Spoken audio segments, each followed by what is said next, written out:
Hello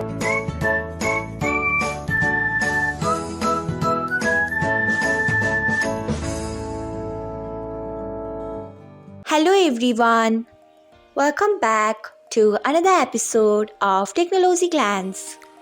Today, in this video, I'm going to guide you through how you can see time spent on Instagram. So, let's get started. Firstly, open Instagram app in your device. Then tap on profile icon. Next, tap on three lines icon. After that, tap on your activity. Next, scroll until you find time spent. After that, tap on it. So, this is how you can see time spent on Instagram. Thanks for watching.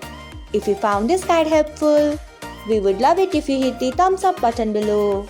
We upload great new tech tutorials like this one every day. So, do not forget to subscribe to our channel and hit the bell icon so that you'll never miss another update.